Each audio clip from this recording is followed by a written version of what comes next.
Hello, in today's video I'll show you how to set no-go zones and virtual walls on DREAME D20 Plus.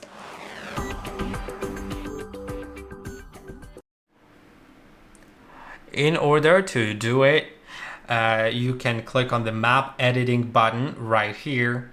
Then you can go to no-go zone/virtual wall.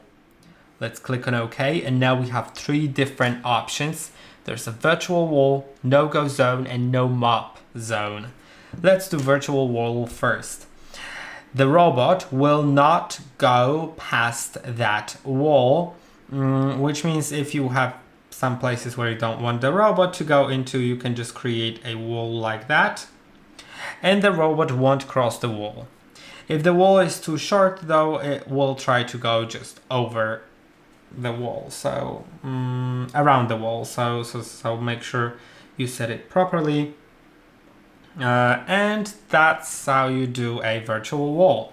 Now the next thing is going to be a no-go zone, which is basically for virtual walls from all sides, and you can create a rectangular area of at least half a meter by half a meter.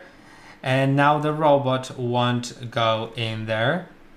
So I'll set it here because I don't want the robot to go there. And that's it. Now the last thing is a no-mop zone.